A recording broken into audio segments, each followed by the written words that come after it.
I'm sure people are going to notice in the footage at the start of this video that something weird is going on. What the hell is this Astra doing? I'm really hoping to kick off some discussion with this video about the Sage build types in Endwalker. With the introduction of the Sage, we're having to ask some pretty interesting questions like what build are they gonna go? The knee-jerk reaction would obviously be to say the same as other healers are geared towards max crit, and then go determination since that impacts all heals and damage, or be saucy and do direct hit. Although that is going to reduce healing power, a lot of healers do actually go this route. And then of course Piety to comfort, which since the Sage is so similar to the Scholar, I'd argue would be a fairly low priority. All of that is the set standard, but what is largely exempt from this? Spell speed. But before I get into that, I want to get this out at the start of the video to not mislead people. Determination, scaled up to the values that we're going to be talking about in this video, provides a 14.4% bonus to all healing and all forms of damage. Keep that in mind as I go ahead. I only say this here because the last thing that I want to do is be disingenuous. But back to what I was saying. Oh yeah, with the Sage, I am absolutely thinking for the first time we may potentially see a healer that truly has some potential with spell speed. As you already suspect, it has absolutely everything to do with Cardia. Cardia really is unapologetically triggering its 170 potency heal on damaging spells. The general cadence of this is going to be a 2.5 second GCD, and you should trigger a 170 potency heal. This is unique because White Mage Astra effects are standard heal over time effects, so they trigger every 3 seconds. Scholar's Fairy embraces at 3 seconds as well. Make sure that I'm not being deceptive here. Yes, heal over time effects also do scale with speed, but their intervals aren't changing. They're going to still be doing those 3-second server ticks. Doing a little bit of honestly basic math. I'm not doing anything advanced, guys. I think that some people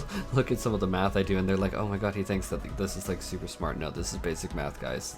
But doing a little bit of that, it is like 17% of what the suggested tooltips 170 potency healing is baseline when we turn it up to 3 seconds as well. So really that means that Cardia is going to even out with Astrologians and the White Mage's Regens that are quoted at 200 potency per tick, because Cardia with all this math is going to be 198.9, which is very fair and balanced until you consider what I spoke about before in the Cardia analysis video about this being a persistent effect for the Sage. No initial application or reapplication on the GCD. You can modify your targets off the GCD, which means that you can also prevent the overhealing that Regens suffer, and then you can also control it, where the Scholar can't control their Fairy really. As I was discussing in the Cardia video, when you have a very skilled Sage actually maximizing what the Cardia can do, this is going to be the most powerful regen effect in the entire game, bar none. But I wondered, wouldn't it be funny if we actually threw a monkey wrench into this for science and saw how far we could push this? Because you know, if you give me a good thing, I'm ultimately gonna push it, guys. So I want to also do this with real in-game testing with the Astros, since we know that the Dosis as well as all the other healer skills that they're spamming is going to be now on a 1.5 second cast time, just like Malefic is right now in game. But let's bring ourselves back for a second. The trick of Cardia isn't the cast time though. We don't care about that.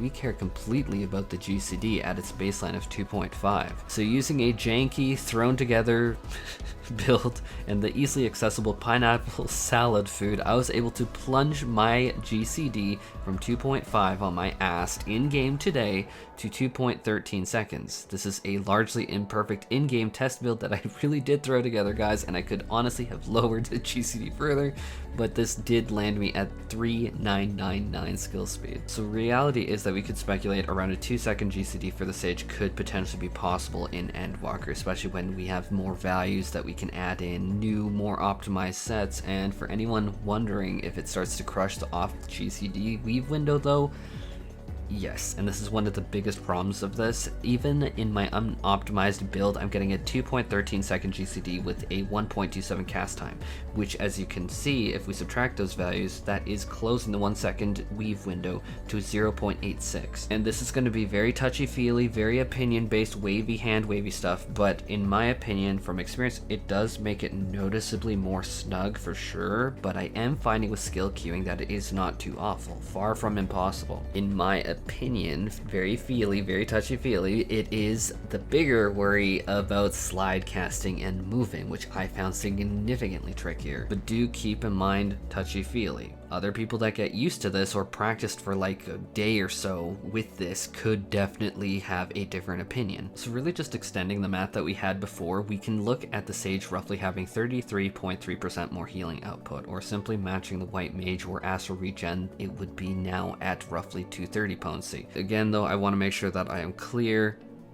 The White Mage and Astra definitely can gain secondary stat bonuses too, so this is definitely more of a like looking at how many ticks and how that would run at a baseline kind of thing. More on that really at the end of this video. But now with the Cardia effect at 230 potency equivalent, it would be that extra 30 potency. And while that might not seem much, that is going to definitely be a very significant factor over time. So ramping up the time scale, this over the course of time, like a 10-second duration, the Sage will fit in 5 casts. 170 multiplied by 5, 850.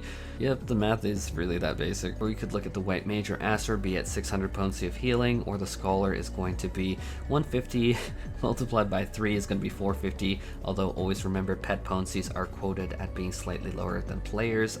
The number that I have been running off of that seems to be validated from others is 82% of the shown value, so that's going to land you at 123 potency for the Embrace, but we're trying to be kind here, so we're not really going to shove that value into our comparison. Now ramping up the time scale to like a 30 seconds, this we're looking at 15 casts of Cardia getting off, and then we are looking at 2550 potency. At the same time, we are going to be looking at 2000 potency from White Mage or Ast, but remember they need to refresh on the GCD, or alternatively we have the Fairy behind at 10 multiplied by 150 is going to be 1500 healing, although with the pet scaling 1230. I just want to state again though that this is sanitary, gross, and deceptive. Fairy's healing can go to random ship damage DPS that you can't control. Regens can overheal and can't be rerouted to a new target. Only Sage can realistically maximize this output on targets they want. But here's the turnaround and where I really need to call in a reality check. Spell speed in a vacuum, in Cardia's instance, can be hyped up to this level, but it's also incredibly ignorant, if not completely disingenuous of me to not bring up determination.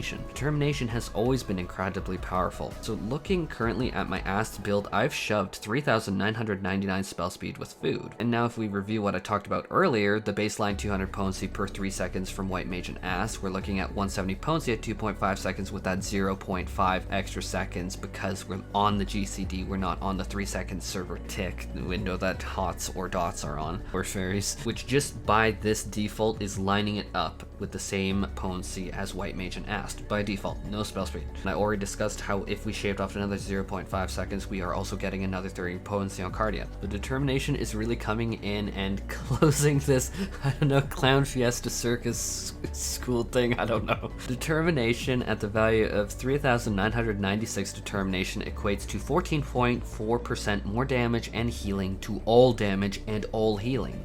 Note, with spell speed, I have never claimed that it's going to necessarily equate to more healing. You could get more heals off, sure, but it's not going to literally buff all your healing. You could cast more heals on the GCD, does that sound fun, guys? But looking at this determination bonus of 14.4%, this would result in a potency of 194.48 per Cardia cast. Factoring in that same 0.5 second bonus of 17% lands us at roughly the same 230 potency value. And this is just comparing the skill speed versus the determination. I really don't think many people are going to even notice this 2.5% difference.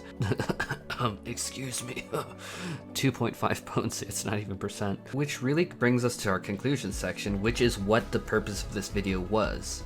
Not to mislead people saying skill speed builds are gonna be the best thing, but I wanted instead to find a clear answer and really discuss it. My takeaways is that yeah, you could totally do a spell speed build with Cardia bonus casts, and it is, however, compared to determination though, going to be pretty negligible at the end of the day, your bonus that you're actually getting. Which determination has always been considered a key stat for healers, and this is remaining true even for the Sage. Really, in this instance, the cons heavily, in my opinion, outweigh the pros. Tighter weave window, more risk of clipping. If you're clipping the GCD, why are you worried about lowering the GCD? You're literally invalidating it. I found movement between casts a little bit trickier. Touchy-feely, but that's really how I felt. We're not even talking about mana management, or rather having to stack Piety. When you are spamming 400 MP costs at a quicker rate, your MP is going to go lower quicker. That's everyone I know knows that already. But now it's like, okay, do I need to instead trade off some crit for Piety? And then it's like, what the hell? All of that bonus that you're trying to get is now going out the window because now you're stacking Piety to make up for this. This really leads me to come to the conclusion, crit and determination for sure for the Sage and Endwalker. Anyhow, this is just my analysis, and I'm really curious and want a discussion. Like, if you guys disagree or can find something else, let me know in the comments. Anyhow, that's all for this video. Take care and have a great day.